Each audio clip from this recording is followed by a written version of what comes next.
everyone we have helping us out tonight are all volunteers. We're still wheedling through over 50 applicants to be our unpaid interns this year, so give us a little more time. In the meantime, we had these wonderful students who are here helping us out, so please be friendly and say hello. We appreciate it. Now we'd like to start with a chapter tradition going back to our earliest roots in 1978, which we always start our events with the Pledge of Allegiance. We're going to have Kyle lead us in the pledge. If you all please rise.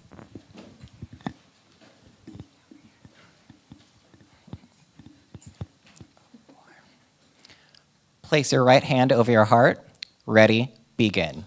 I pledge allegiance to the flag of the United States of America and to the republic for which it stands, one nation, under God, indivisible, with liberty and justice for all. Thank you. You may be seated. Thank you. All right, go ahead. Thank you. First things first, of course, we want to thank Chapman University for hosting us this evening. We are really very proud of the relationship that we have with Chapman University. It goes back even farther than we even realized. As I said before, our council was formed in 1978, but the origins of the World Affairs Councils of America, for those of you who don't know, actually go back to 1918. And it's very fitting and appropriate because it was actually formed in a response to promote Woodrow Wilson's goal of a just peace. And when the whole nation was heading towards a more nationalist and isolationist way of being and thinking, a group of concerned citizens came together and formed a group that was dedicated to keeping our communities engaged with the world outside of our borders. And the associations and these groups changed names over the years, but they've ultimately become the World Affairs Councils of America. And there are over 90 of these councils across the country. We are all independent with different priorities and different specialties, but we're all in connection with each other, more forming all the time. And I think it could be said that we might be needed now more than ever. So thank you all for being here tonight. When looking over our original charter from 1978, we noticed a lot of very familiar names that I think would be familiar to all of you as well. They include Henry Segerstrom, John Wayne, Ambassador Ardros, Ernie Chapman, let me think of some other words. Robert Guggenheim, and many more. And in having our interns research a lot of our founding members, almost all of them were on the Chapman board at some point. So we thank Chapman for having us tonight, for always being a supporter of our council, for all they do for us with the Academic World Quest competition, which is a competition of high school students in the county that get together to compete on their knowledge of foreign issues. They then have the winning team goes to DC to compete against all the other winning teams. And this past year, El Dorado High School from Orange County won second in the country. So we are very grateful. Yes, please, a round of applause. Our past chairman, Nora Valenzuela, leads the AWQ and our initiatives. Please stand, Nora. Thank you. And again, we are all just very grateful for the relationship with Chapman, and we hope that we can keep going with these collaborations. We are a nonprofit, nonpartisan organization. We take that very seriously as well. It's a really exciting time because there aren't many places to go where you can actually truly be nonpartisan, and that's where you are tonight. We do a lot with students and young professionals. We have a student young professional membership. There's a lot of students here today. We would love to have you join us. We also have mentoring programs. And the other thing that makes us different is that we don't have speakers, we have conversations. And so on every single one of your tables, you'll see a Q&A card. We invite you to write those questions down whenever you have them. If you have one now already, go ahead, get started. You want to wait to the Q&A session, that's fine too. When you have that ready, hand it up in the air and one of our volunteers or staff members will come and get to you. If we don't get to your specific question, it might be because it was already answered by somebody else in a different way, it's not on topic, or I just can't read your handwriting. So please try to write legibly because that's an important part of what we do. Some upcoming programs that are very exciting is that tonight we're going to be electing our new board of trustees, and we have a luncheon for all trustees, new and past, on Sunday, September 29th. That is invitation only. This is the only event we do that's invitation only, and that will be at the Hyatt Regency Irvine. October 7th, we have a partner event with the American Foreign Service Association. They're celebrating 100 years, and we have several people in our organization that have been a part of that, who have helped us put that together. That will be at the Nixon Library, and this is a free event, but you must register. We're very much looking forward to that. The president of the American Foreign Service Association will be there and speaking. The next day, on October 8th, we have another Ukraine event. I don't think we can have too many at this point. Yaroslav Trofimov, I'm sorry. Yaroslav Trofimov is a Ukrainian journalist, and he has been on the ground, and he will be coming and speaking about a lot of his experiences, and that's going to be a very special event. We'll be announcing that location as soon as that is confirmed. And after that, we have a lot more in the works over the next 6 months and a year. We're working on an event about the Nisi soldiers, an event about MS-13 in El Salvador, cybersecurity, sports diplomacy leading up to the LA Olympics, international relations in space, that's going to be a fun one. Many more. If there's a topic that you would like to see covered, please reach out. We're always looking for new people to get involved and put new programs together. Now it is my great honor to bring to the podium our chairman, Mr. Rick Putnam, to conduct the official business. Thank you, Jane. Good evening. And before our program begins, as Jane mentioned, and to give our speakers a few more minutes to enjoy their meal, we do have to conduct some official duties. It won't take too long, so bear with us. But as required by our bylaws, our very first meeting in September is also known as our annual general meeting, which I now formally call to order. And the purpose of our annual general meeting is to elect and announce our new and returning trustees. To assist in expediting this portion of our requirements, I invite our past chair, Mr. Bill Edwards, up to the podium here, who has led the nominating committee in this process.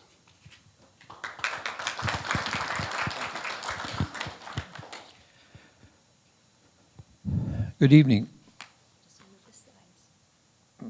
Oh, why don't we let you do that, okay? She knows what slides are supposed to be up there. Actually, I am the immediate past chair. That's what I am. Yeah, okay. Good evening, and thank you, Rick. I'm speaking on behalf of the committee that the committee chairman, Jeff Hobart, who's also a past chair, who unfortunately can't be here tonight, sends his regrets. Each year, the nominating committee is tasked with nominating candidates, for election to the World Affairs Council, Orange County's 69 member board of trustees. And we have a nominating committee that helped us, I think. Okay, there we go. There's a nominating committee. We thank you all for your time. And by the way, I thought I was going to be doing this and you wouldn't know all the things I'm supposed to do, but our Justice is here, Art Kidman is here, and he knows everything. So if I do something wrong, just go like this, okay? According to our bylaws, the official vote for our Board of Trustees happens this evening, our annual general meeting. And we'll briefly put the relevant bylaws on the board. They're always available online, and I think that we have some copies out front. To summarize, the Board of Trustees 69 members. The business and affairs of the council are controlled by the trustees. The nominating committee each year identifies candidates to fill vacancies. The trustees are then voted on by our membership before and during the annual meeting to fill 1 to 3 year terms. Ballots were sent out to all the members in good standing, and I noticed that Jane put in parentheses, meaning they had paid their dues, in parentheses. That's good. In advance of this meeting, we needed at least 30 to reply. We got over 40, and I'm going to present to you, there we go, the slate of trustees nominated to fill vacant positions in the 3 different classes. Mr. Cyrus Ameri, Mr. Peter Bryant, Dr. Bridget Cooks, Mr. Ruben Franco, Sajendra Gunawarne, we call him Saj, Dr. Heidi Hart, Dr. Mark Chapin, Miss Diane Kim, Jim Mayer, Miss Ezra Noir, Mr. Rick Putnam, Mr. Shad Roka. Part of being in World Affairs Council is you get all kinds of interesting names, and if I do these wrong, you just tell me. Beatrice DeSales, we call her B. Mr. Arishan, back there. Miss Anita Sokolsky. Anita's, I know, Anita's, okay. Rose Sai. Miss Donna Gilbert Van. and Paul Van, Fred Whitaker, Brian Chuan, Mr. Arif Safar Mansouri, and I think that's it. Did I get everybody? Nope. Okay. Oh, Miss Stefani, wrong page. Sopel, Mr. Tony Wong, and Dr. Mark Kosher. Did I get them now? Okay, good. All right. So I'm pleased to announce that given the number of aye votes that we received, which exceeded the name of a quorum, I'm going to now call for a motion to agree by acclamation that these nominees will fill this year's vacancies. Do I hear a motion? Seconded? All right. All members in favor say aye. Aye. Any objections? Did I do that right, Art? Good, good. The motion is passed, and the new trustee nominees shown on the screen are now officially trustees of the World Affairs Council of Orange County.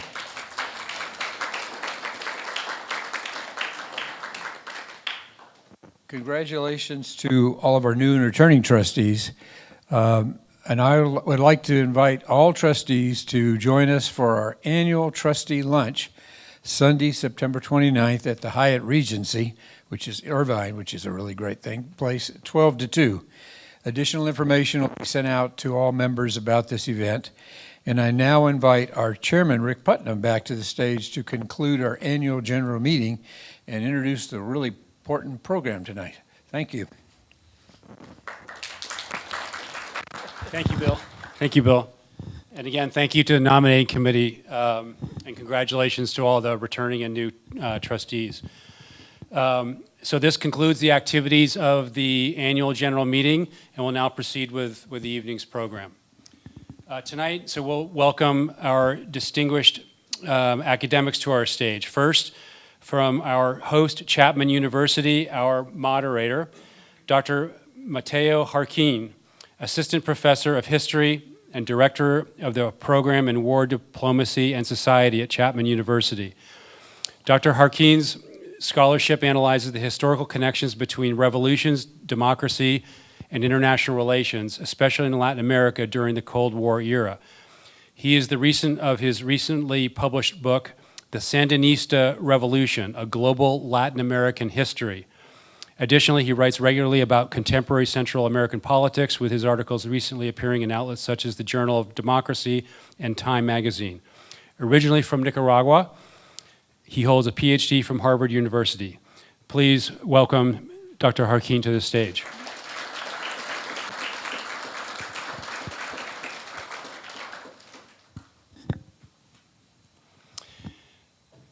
We are also, blessed tonight with Dr. Jennifer Wistrand as our featured speaker, Deputy Director of the Kennan Institute of the Woodrow Wilson Center for International Scholars, and who holds a Bachelor of Arts in Anthropology and French from Northwestern University and a Master's and PhD in Anthropology from Washington University in St. Louis. Her areas of expertise are migration and forced displacement in the Caucasus and Central Asia, and humanitarian and development approaches to managing migration and forced displacement.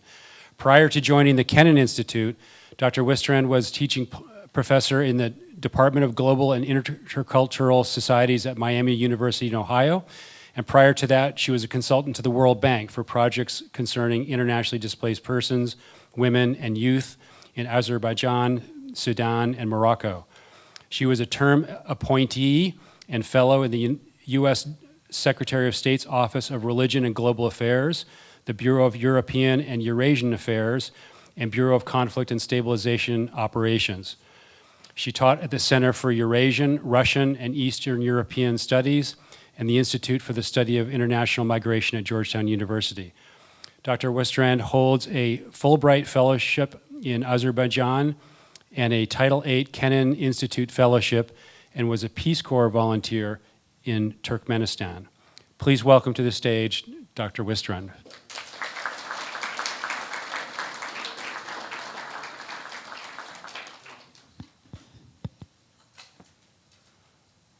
Thank you.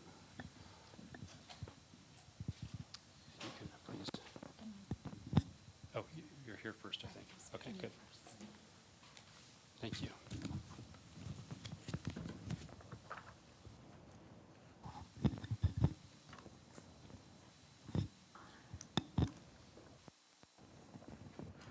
So thank you very much for the invitation to speak with you this evening. I'm absolutely honored to be here.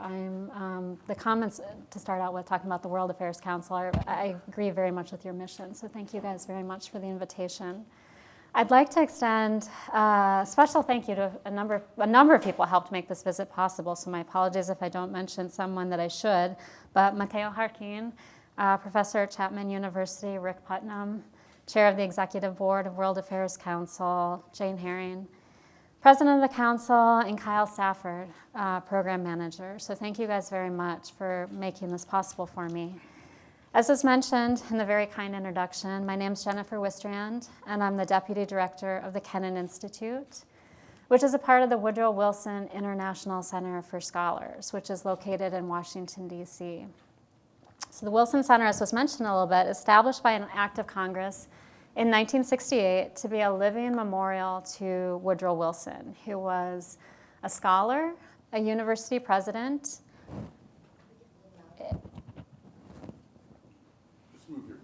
Should I just move it up? Is that better? Okay. So Wilson Center was established to be a living memorial to Woodrow Wilson, who was a university president and also the 28th president of the United States. The Wilson Center is a think tank, but it's distinguished from other think tanks, and I quote here, by being congressionally chartered, scholarship-driven, and fiercely nonpartisan. And I think everyone who works there takes that very seriously, the part about the academic knowledge is supposed to drive what you're writing and speaking about. And again, we're very serious about sticking to the nonpartisan part. The Wilson Center is composed of a number of institutes, one of which is the Kennan Institute. The Kennan Institute was founded in 1974, so 50 years ago this year. We're celebrating that anniversary, by Ambassador George F. Kennan, who most people know him for his containment policy with respect to the Soviet period. Then director of the Wilson Center, James Billington, and historian Frederick Starr. And the Kennan Institute is named after the Kennan family, but actually not after Ambassador Kennan. He named it after his relative. It was an uncle or an extended cousin who was an explorer through Russia and Siberia. So in addition, I'd like to make one additional thank you tonight, and that is, in addition to the World Affairs Council and Chapman University, I'd like to thank Nina Rozhanovskaya. She works with me at the Kennan Institute. She is Russian, though she's currently living in Poland, and she very recently learned she has Polish heritage. So when I mentioned I was coming here to give this talk, she found it very touching and got very interested and started doing a lot of research. So I want to thank her as well for some of the topics that she brought to my attention. So the title of tonight's event, From Aid to Advocacy, Poland's Impact on Russia's War in Ukraine. So I'm going to speak for 10 to 15 minutes and then turn the floor over to Professor Harkin to ask some questions.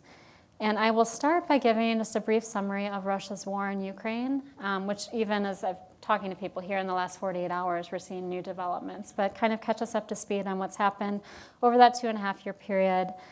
Then I want to talk about a brief history of Poland's relationship with both Ukraine and Russia, and then finally highlight some of Poland's contributions to Ukraine's war efforts, specifically in the areas of diplomacy, security, and aid. So Russia's full-scale invasion of Ukraine began in February 2022. However, for Ukrainians, the war with Russia dates to February 2014, when Russia illegally annexed Crimea and occupied parts of eastern Ukraine. So at that point, it ended up being about 7 to 8% of Ukraine that became occupied. Following Russia's full-scale invasion of Ukraine, going back to now 2022, Russia advanced very quickly, occupying upwards of 25% of Ukraine's territory by the end of March 2022. Over the next 6 months, Ukraine succeeded in regaining some of the land it had initially lost. For example, it recaptured the southern city of Kherson. By November 2022, Russia only occupied about 18% of Ukraine, and that's been pretty consistent for the past 2 years. The West, including Ukraine, was hopeful that Ukraine would launch a successful counteroffensive in 2023. Unfortunately, Ukraine's attempts at doing so were limited. By spring 2024, Russia was again advancing, this time making significant inroads in the area of Ukraine's second largest city, Kharkiv. By this point, Ukrainian morale had started to reach a low point. The war was in its third year. More than 6 million Ukrainians had left the country as refugees. Upwards of 30,000 Ukrainians had lost their lives in combat or as a result of injuries sustained from combat. The West, specifically the US, was struggling to pass a bill to authorize additional aid for Ukraine, and some were suggesting that Ukraine should negotiate a settlement with Russia, a settlement that would involve Ukraine formally ceding part of its sovereign territory to Russia. In April 2024, the US Congress passed a $61 billion aid package for Ukraine. Several European countries also committed additional funds for Ukraine's war effort. Then, in August 2024, Ukraine launched an attack in Russia's Kursk region. The incursion took Russia and the West by surprise. It was the first time Ukraine had advanced into Russia, and the first time a sovereign state had launched an attack on Russian soil since World War II. As of this past week, and I'll say actually as of prior to the past 48 hours, when I think we are actually seeing quite a bit changing, President Zelensky claims Ukraine controls around 500 square kilometers of Russian territory. At the same time, Russia has started attacking Poltava, a city in southwest, closer to central Ukraine. So this begs the question, so where does Russia's war in Ukraine stand right now? Where does Ukraine stand? And what are its chances of defeating Russia? So Ukraine has always been the underdog in this conflict. For example, Russia is the largest country in the world by landmass, 2 times larger than the second country, which is Canada. So there's no comparison in terms of landmass size. By contrast, Ukraine ranks 45th in the world by landmass. Russia is the 9th most populous country in the world, with a population of around 145 million. By contrast, Ukraine is the 42nd most populous country, with a population of just under 38 million. Russia's economy was 10 times larger than Ukraine's in 2022, and according to recent data, it continues to grow despite Western sanctions. Indeed, its economy is expected to grow more than Ukraine's in 2024. Ukraine has always been the underdog in this conflict. However, Ukraine has consistently defied those odds. The courage of the Ukrainian people has been extraordinary, and the commitment of some of its NATO and EU partners in supporting Ukraine, and namely Poland, has been exceptional. So why Poland? Why has Poland stepped up in the way it has? What's its relationship with Ukraine and also with Russia? The countries we now call Poland, Ukraine, and Russia have a long history with one another. In the case of Poland and Ukraine, that history has been more positive than negative. In the case of Poland and Russia, it's been the opposite. So if we go back historically, and I know we have a number of historians in the room, so you probably know the history better than I do, but from the late 14th century until the late 18th century, Poland and Lithuania were one state, which from the 16th century until the 18th century, late 16th century to the late 18th century, was called the Polish-Lithuanian Commonwealth. Poland-Lithuania, termed the Poland-Lithuanian Commonwealth, was one of the larger states in Europe at the time. A variously controlled territory from the Baltic Sea to the Black Sea, and from what we now know as Eastern Germany to Western Russia. Parts of Ukraine, such as the area surrounding the city of Lviv, were wholly controlled by Poland for centuries. The Polish-Lithuanian Commonwealth briefly extended as far as Moscow, controlling that city for several years in the early 1600s. And this is something that Russia has not forgotten. In case in point, if you look at 2005, at that point, President Putin decided to reintroduce November 4, National Unity Day, into the Russian calendar. And that is the day in history when when the Russians liberated Moscow from the Polish-Lithuanian Commonwealth. By 1795, however, the Polish-Lithuanian Commonwealth had ceased to exist, and it had been divided among the then empires Prussia-controlled, Russian-controlled, and Austrian-controlled. Poland and Ukraine spent the 19th century under the control of various empires. After World War I, each fought for its independence. By the early 1920s, however, Ukraine had been incorporated into the nascent Soviet Union, and it would remain a part of the Soviet Union as one of its 15 republics until its dissolution in 1991.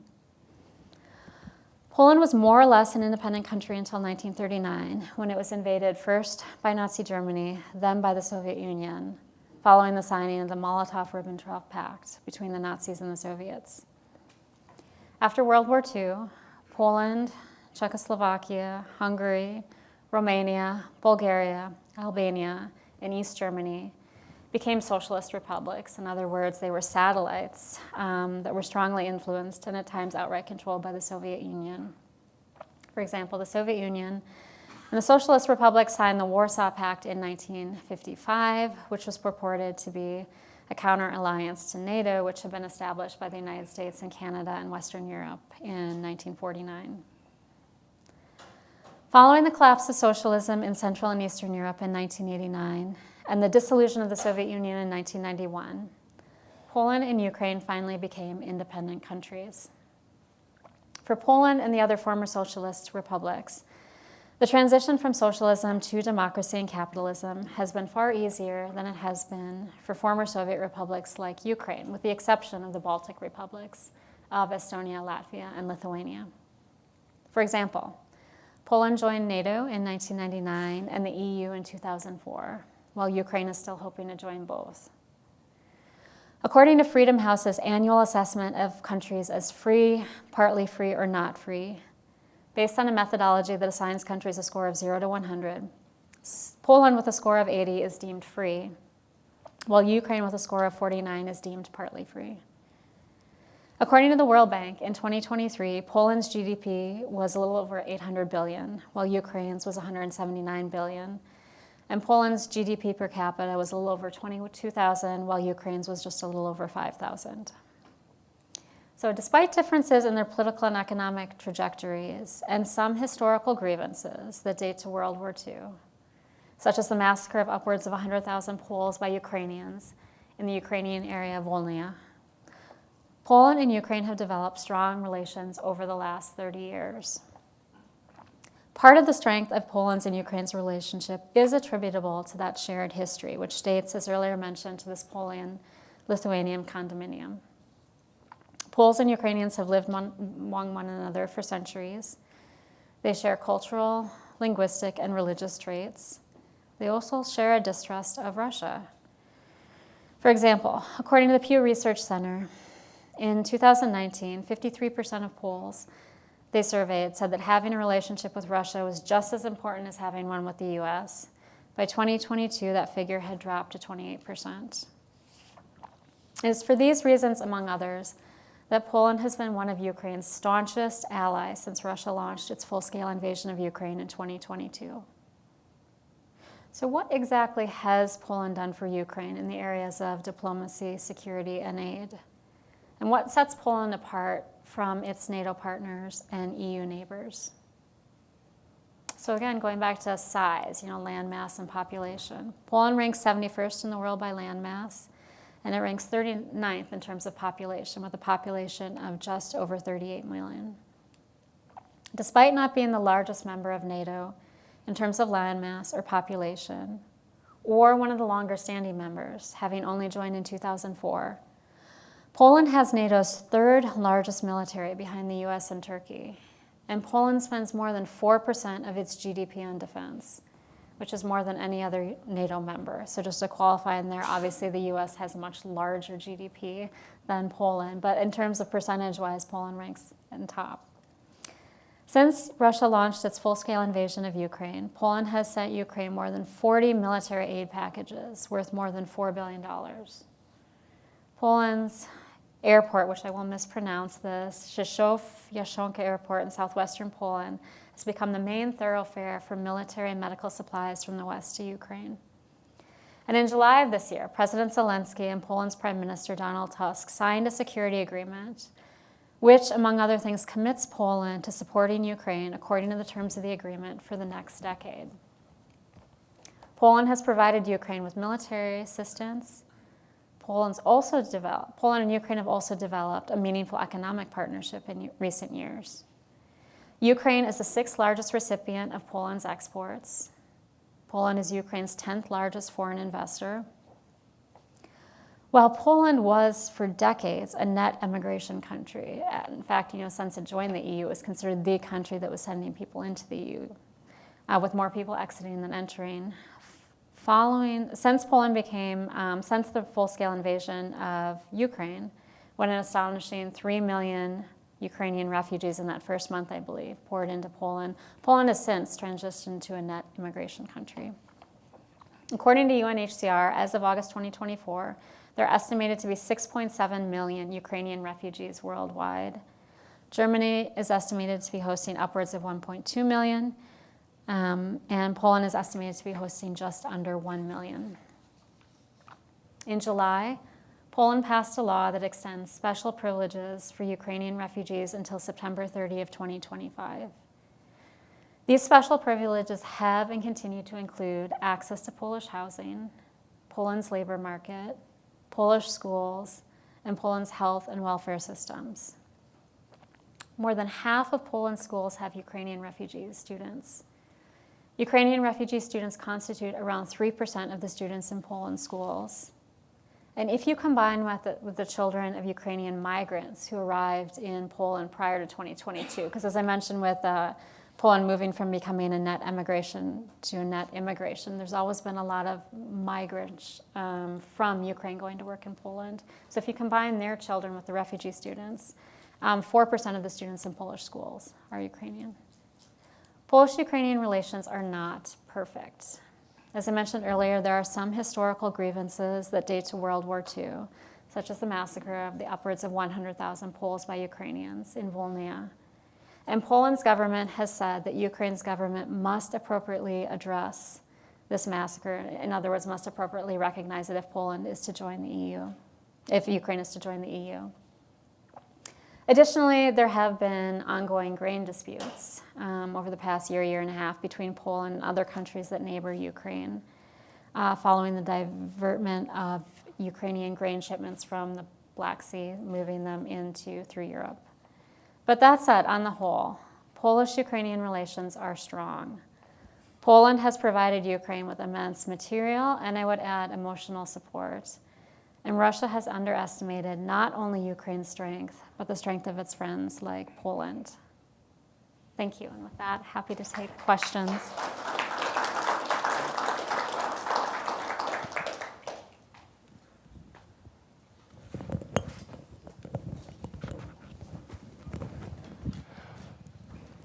Well, thank you so much for those excellent remarks. It's striking to consider that it's been more than 2 years now since Russia invaded Ukraine.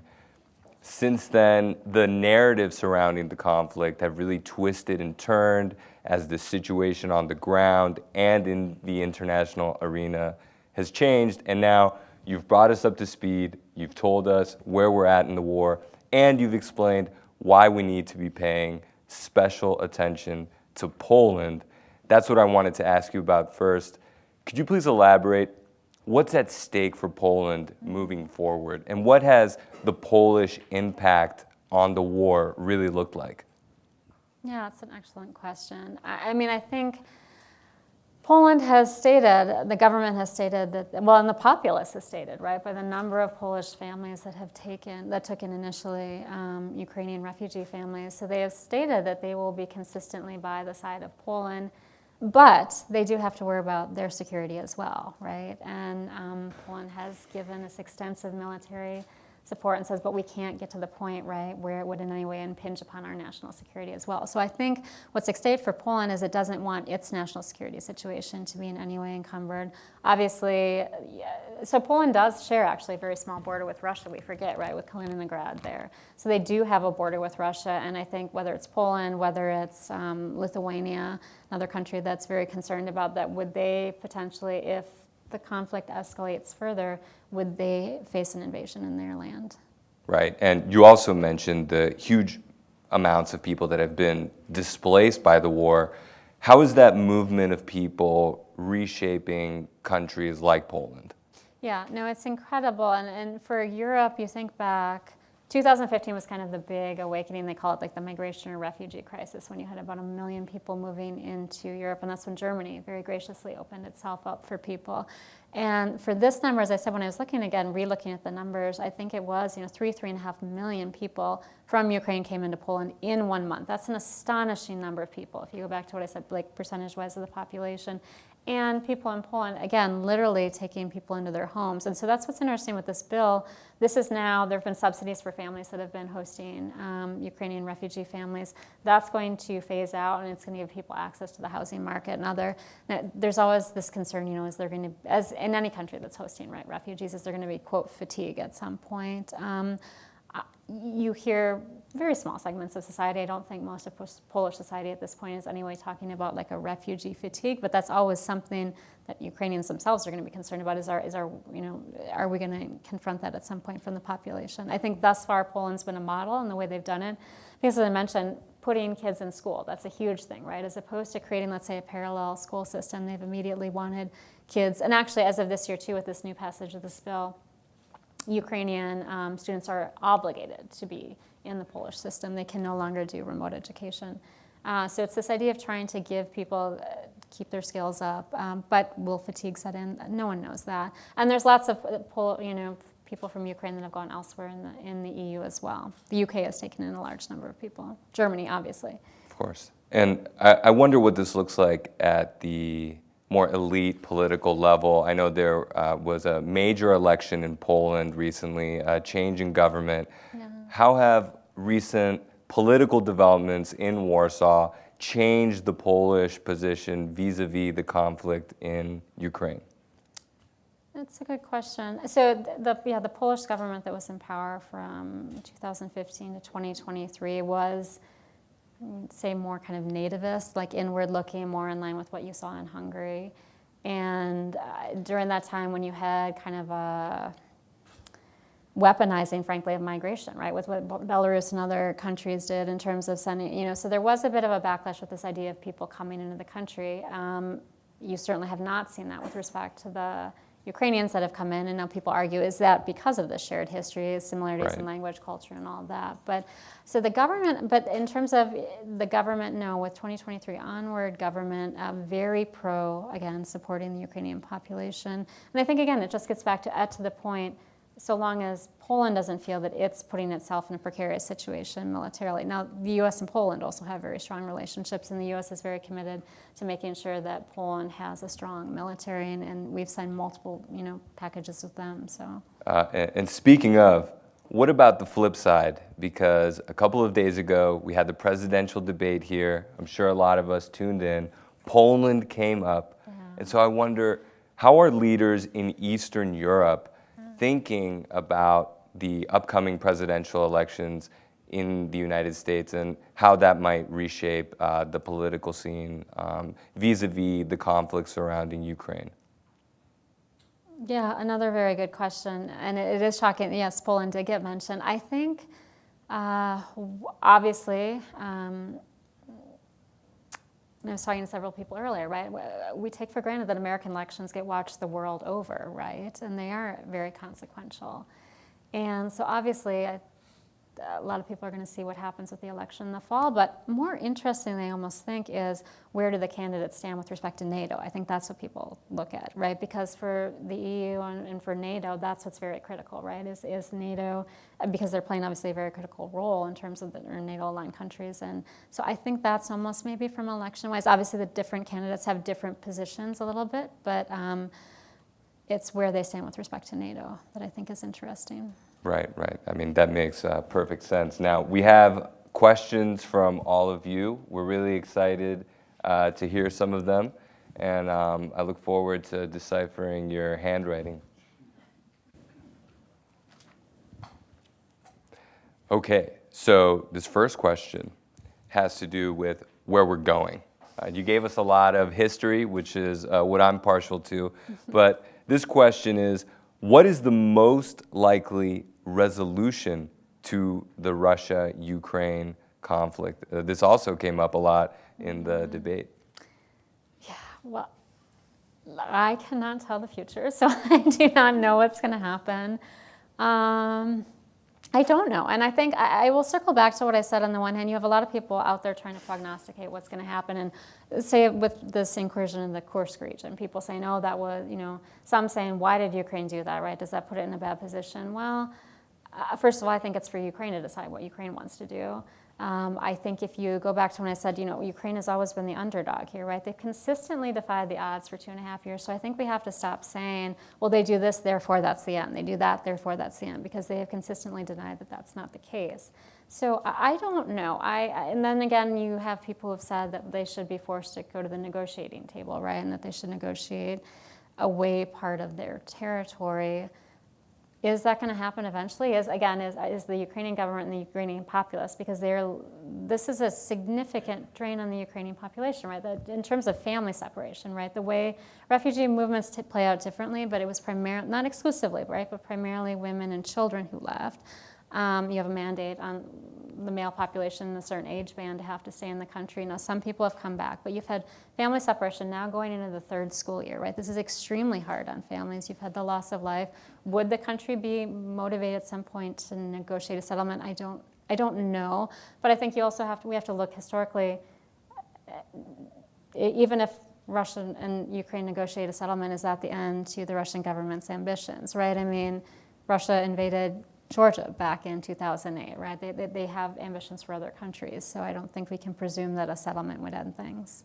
Right, and it's interesting to look back on how the war began, when really the conventional wisdom was that Russia would be able to prevail, meet its war aims. And so this question asks, what would happen to Poland if Russia did achieve its war aims? Meaning if it were able to advance into Poland, I don't know, but again, right, Poland being a member of NATO, obviously that triggers a whole different set of circumstances, right? So we've suddenly got a different calculus playing out, whereas right now, so it'd be catastrophic. It's already catastrophic. I think it would only be more so. Now, this is a question about politics again. Something really interesting about the elections in Poland is that the Law and Justice Party was defeated, but on the other hand, we see far-right parties in other countries gaining ground. And so this question asks what the long-term impact is of the rise of the far-right in Europe. Yes, that is interesting, because you have seen a number of far-right parties, and I think specifically the country that got a lot of attention last year, right, was how far it went in France, right? And that's, I think, where you see, circling back to the Russia-Ukraine situation, when you look at warfare and political scientists in the room would speak on this better than I would, right? We think of 21st century warfare being not traditional state-on-state warfare, right? It's more non-conventional sub-state actors, terrorism, whereas this war actually is more of a, quote, 20th century war, like state-on-state. And so, I don't, which you also have then that parallel with the rise of the right, if you go back to World War II as well. So I don't know. It's a troubling trend from a political perspective in terms of what then history is, as you as a historian would say, would play out. I don't know. But in terms of how it would impact things in the long term, I think it would be in terms of if that country itself felt suddenly potentially impacted by Russia. Right, and this question coming is related, and it's really interesting, which is that over the past decade or so, with the outgoing government in Poland, Poland earned a reputation for having a sort of anti-immigration profile when it came to refugees from Africa and the Middle East, and yet has been so receptive to Ukrainian refugees. How do you reconcile that? Yeah, it is difficult. They certainly did. They came under pressure, as did the other Central European countries, right? That traditionally, again, those former socialist satellite countries, where again you had Belarus and some other places weaponizing migration, going in, basically sending people across the border. And those countries, and I believe Poland did say, and some of the other countries did say, we'll take Christian, right, refugees or things like that. And there was a lot of backlash to that. I think in terms of again, there is a close connection between Ukraine and Poland. I mean, the two especially if you look in that western part of Ukraine, the Lviv area and the broader area, language-wise, but religion-wise, culture-wise, there are family connections as well. And so I think that can sometimes facilitate a country being more receptive to refugees. But again, overall, Poland, I think it's caused a lot of Europe to look differently at like the refugee situation than they did back in 2015. Right. So it struck me earlier, you noted that we take for granted that people around the world follow U.S. presidential debates. People look to the United States for leadership on a lot of issues. This question flips that and asks, what can NATO allies like the United States learn from Poland? I think we could learn a lot. I just think the humanity of what Poland has done is incredible. I mean, when you think about where they sit geographically, right, what Poland's history is, having been crossed how many times by different countries, and then you look at what, as a very new, right, kind of NATO and EU member, how much they're stepping up and demonstrating, we're going to commit this X percentage of our, GDP towards this. We're going to fund our military in this way. I mean, we could learn a lot by that self-sacrifice. It's incredible, actually.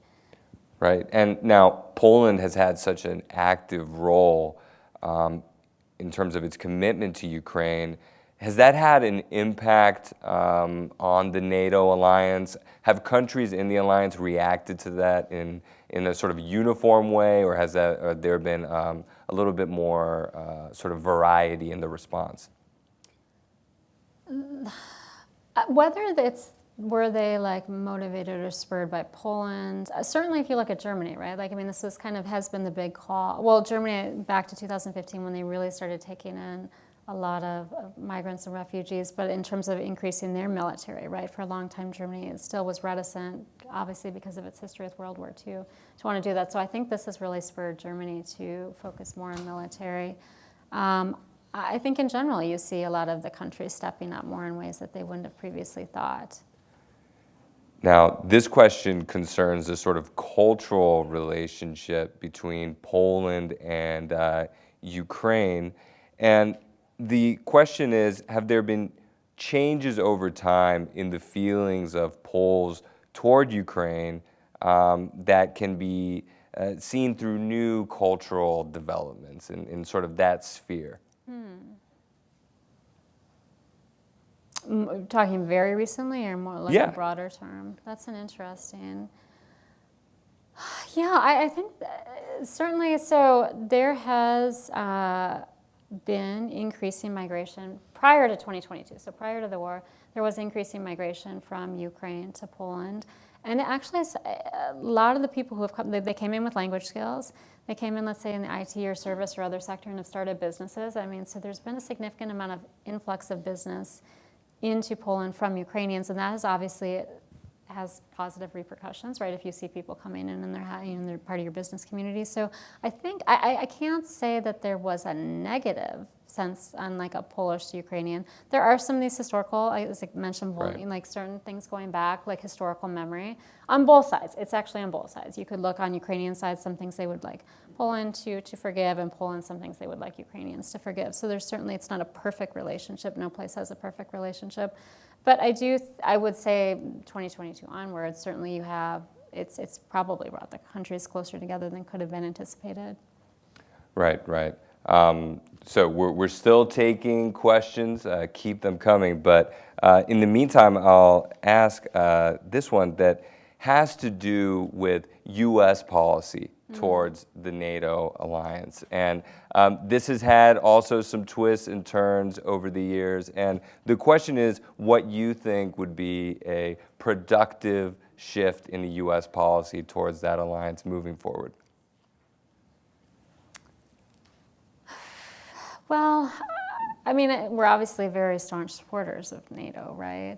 I guess if you can say a positive could come out of a very terrible situation, which is the current war in Ukraine, is that maybe it has woken people up again that we were taking for granted we assumed that all these institutions were created in the post-World War II period, right? We thought we could move towards having a liberal in the institutional concept.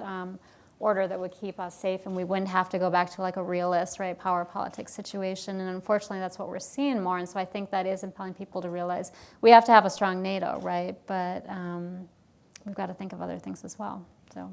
Thank you. Well, now we have a couple of questions that actually have to do with you and your work, your scholarship. And this first question is, what were the most interesting experiences that you had as a Peace Corps volunteer? Maybe you could tell us where you were and what you took from that experience. Well, I'm a big advocate of the Peace Corps. If any of the students out here, if you're thinking of something, I think it's a wonderful opportunity. So I was in Turkmenistan, which is another former Soviet republic, like Ukraine, but it's former Soviet Central Asia. So it's, and Central Asia and the South Caucasus had a different relationship during the Soviet period than, let's say, like Ukraine or Belarus. But I was in Turkmenistan in the early 2000s, and I had a wonderful experience. I will say, so actually, as mentioned, I was an undergrad in anthropology and French major, and I had wanted to go in the, I knew I wanted to be a Peace Corps volunteer, and I wanted to go to French-speaking West Africa. But my undergrad, we were on the quarter system, so we didn't graduate till June, and so all the programs were leaving in May, and I said, I don't want to miss my college graduation. So I said, where can I go that leaves later in the summer? And I still, back in the day, this is when they mailed stuff. So I remember opening up this packet, and it was highlighted in orange Turkmenistan. I was like, oh my goodness, this is quite a change from French-speaking West Africa. So, but it was the best. It was the best decision I made. I lived in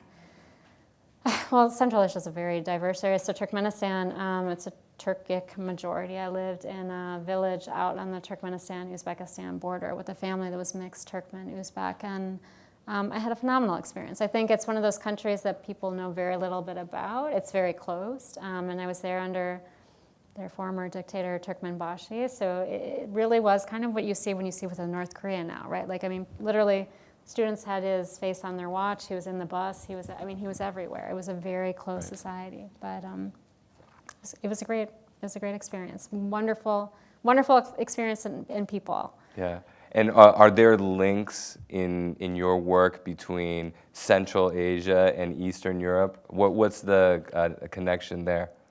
Well, I think getting back to history, I think you hear all this now saying, well, and yes, they are all independent countries, right? They had their peer experience before the Soviet period, and they have had their 30 years since.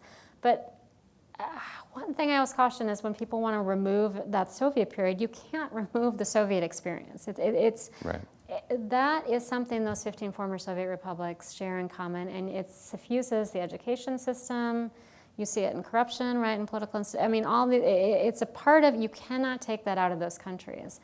And so when we want to talk about them as independent countries, they have that Soviet period. Yes, they have their period prior to that. And I would say then with the Eastern Europe, obviously the satellite countries, Hungary, Poland, all of them, they weren't part of the Soviet Union, but they still very much experienced a socialist system in a way, let's say, that the countries that were not under that did. So that's where I find it fascinating to see sometimes similarities you'll see in a structure, an educational system, a government or whatever, that expands this huge landmass. Right.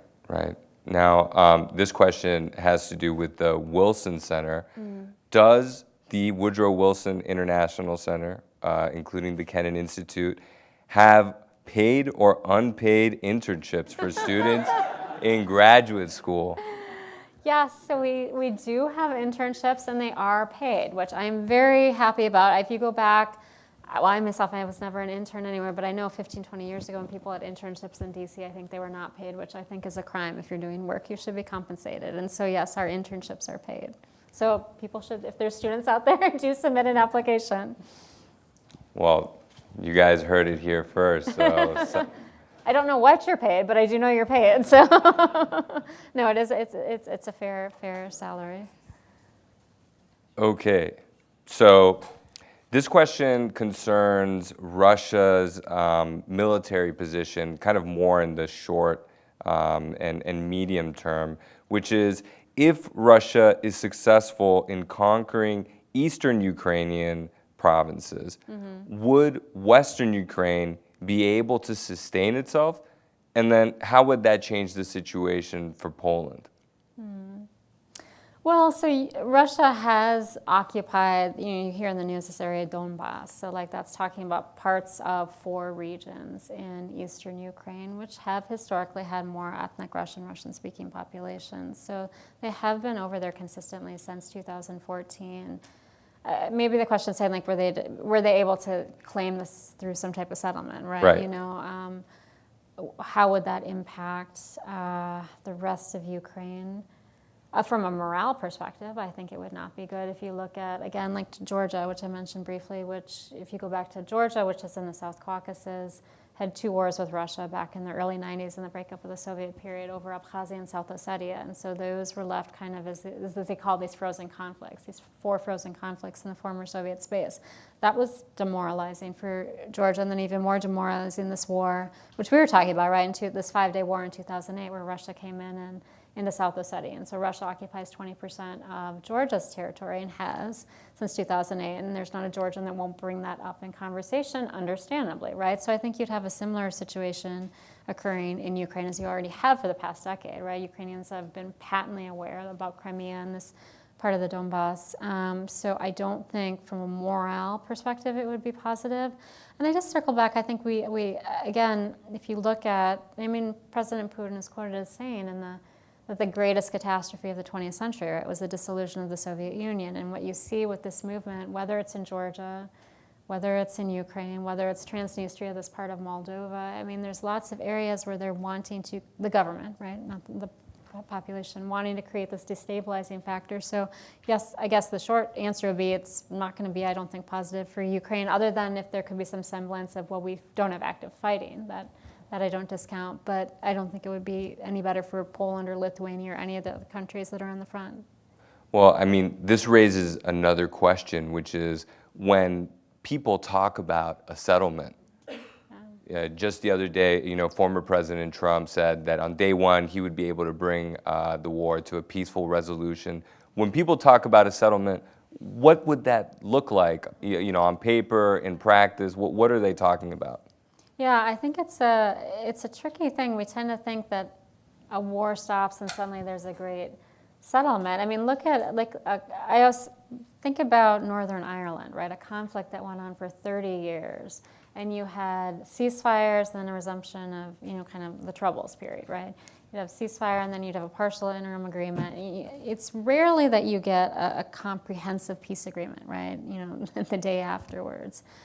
So even if there were to be, let's say, a cessation of hostilities, some kind of settlement dealing with Ukraine ceding a part of its territory, I can't, with any of these questions, I can't predict the future, but I don't believe if you look historically what's taken place with Russia in its near abroad, its former areas, I don't think that would impel them to stop. It would at most, it seems, again, be a cessation of hostilities, which could be a positive thing, so.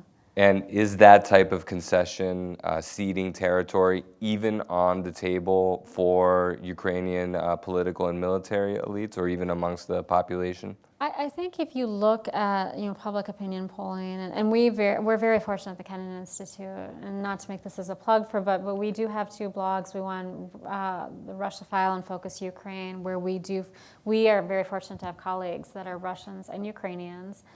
Based over in Ukraine and parts of Europe that are actively covering what's taking place. And if you talk with them, if you look at, again, public opinion polling and other, in the last 6 months, I think before the $61 billion bill came through, before a lot of the European partners committed, Ukraine understandably was wondering how was it going to withstand things moving forwards. And that's where you started to see some discussion of, do we have to have some kind of settlement? Is that the only way we're going to be able to sustain ourselves?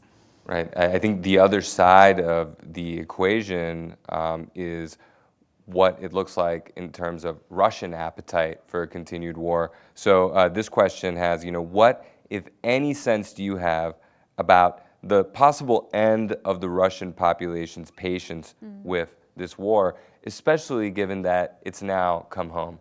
Yeah, and that's an excellent question. I think that because the Russian media has been the government, right, has been very effective at controlling the media, right, kicking out, and that's actually one of our programs works with Russian journalists in exile, and it's so difficult to be able to penetrate the Russian mediascape and to get into the homes of Russian citizens and tell them actually what their government is doing. So in the case of even this Kursk invasion, if you look at what was covered in Russian television in the immediate aftermath, it was, oh, we're being invaded, right? That's always been the narrative, right? That Ukrainians have their Nazi government, and they're the aggressors. And what you saw on Russian television in the wake of this was, oh, we now Russians were having to give humanitarian aid to our population over there, right? Not acknowledging what's actually going on. So I think, but you did have the mayors over in that part of the country calling to Putin and saying, we need to be bolstered. We're not being fully supported. So I think if you have suddenly a big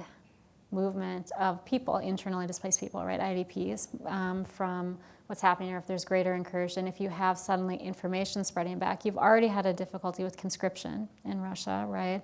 That's why they've been drawing more heavily from their republics down in the North Caucasus, or you have a lot of labor migration that goes up to Russia, so Tajiks, Uzbeks, others, they've been, getting conscripted. So if those supplies of soldiers run out, right, and if the population itself gets tired, that would be, it seems, at some point where you could potentially have some pressure put on the Russian government. The issue of internally displaced populations would be a major driver, is what you're suggesting. It could, yeah. It could, if it increases. We're looking at 120,000 people maybe now, so nothing. When you look at the population of Russia, that's small. And in terms of these sorts of populations displaced by armed conflicts, are there any sort of hotspots around the world that you're also paying special attention to? In terms of forced displacement? Oh, there's a lot. Sadly, there are a lot of them. It's when you look at the figures, I think it's 117 million forcibly displaced people this year. UNHCR every year releases in June their latest figures. And what's interesting, if you look at so migration on the one hand, right, any type of migration that takes place, and then forced displacement on the other, migration were fairly stable over time, around 3% of the world's population anytime as a migrant. That's increased a little bit, 3.5, 4 over the past years, but it would be a fairly straight line on a graph. If you look at forced displacement, it's just shot up in the last 5, 10, 15 years. The numbers just keep going up, whether it's refugees or IDPs, the group that I think does not get attention, and they're 2 times as numerous as refugees. So I would not want to see the importance to one conflict over another. There's so many forcibly displaced populations. So we have a couple of questions left. One is a provocative one is a fun one. Oh, no. So let's start with the tough one. There are some people who believe that the Ukrainian political system is corrupt, and that it's not democratic, and that, as a matter of fact, it wouldn't be the end of the world if there was regime change. How do you respond to this? So is this, whoever asked the question, I presume, saying since when Zelensky came into power and that there's been this idea of not having elections because we're in a state of war. I think if you ask Ukrainians, a lot of them will acknowledge that in the past, right? That's why they've had their 2 revolutions in the country. It's been trying to overcome a legacy of corruption. And circling back to why when we need to be careful when we talk about all the independent, again, the successor states of the Soviet Union, they are all independent, right? Turkmenistan, Kazakhstan, Ukraine, Belarus, they are all independent countries. But they do have that shared Soviet period, or they do have that shared socialist, and one of the legacies of those countries has been trying to overcome corruption, whether it's in the political system, whether it's in the economic, or whether it's in the education system. So whether and I think Ukraine is, again, I think they're very upfront about it, wanting to overcome corruption in their system. Does that somehow, should that in any way impact the fact that they've been invaded? That one of the 5 sitting members of the Security Council has invaded them. No, I don't think we can use that as a justification. Now, here's the fun one. Does your organization have any connections with other NGOs, like UN-affiliated organizations, the World Bank, Doctors Without Borders, et cetera? Who does the Wilson Center get to collaborate on sort of programming and advocacy and all of that stuff? Yeah, that's a great question. So we do so a lot of people will come to us because they want that open, nonpartisan platform, right? And so we don't do advocacy. We really are about doing research and writing, but being a place for people to be able to come and present their information. So yeah, we will have someone, let's say, this coming week, actually. So we're going to, Freedom House reached out, and they've been working in collaboration with some other people about looking at the case of, we hear about Russian abduction of Ukrainian children, right, which is against the Geneva Conventions, but you hear far less about what Belarus is doing. And so Freedom House has been working with a group that's done a study, and they said, could we do a discussion on things like that? So we have we're an opportunity for people to have closed door discussions, for people to have open door discussions, public events. So yeah, lots of groups do come. Oh, well, that's so great. Thank you, everybody, for your questions. Thank you. It's been great talking with you. And now I'm going to invite Rick and Jane back to the mic for a few words.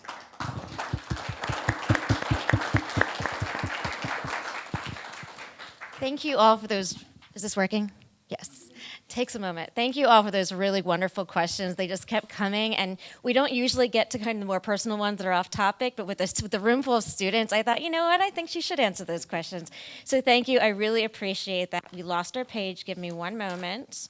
I did want to just reiterate before we formally thank our speakers, we are a membership organization, and that helps us to keep doing this work, bring programs like this to our communities. We know not everybody can afford to make big donations, but just even the smallest amount to keep coming back, sharing what we do with your friends and your neighbors really does make a difference. We want to bring more programming like this, especially for the next 4 years, as the world is going to be looking at our region with the Olympics coming, which happens to coincide with our 50th anniversary. So some fun events are going to come along with that. I'll pass this on to Rick as we acknowledge our speakers. Thank you, Jane. So I just really just want to thank very much our guest speaker, Dr. Wistrand, as well as our moderator, Mateo. Awesome job. It's a great conversation. Thank you so much. We have a very small token of our appreciation for you, and thank you for visiting with us. Please give him a hand. Thank you.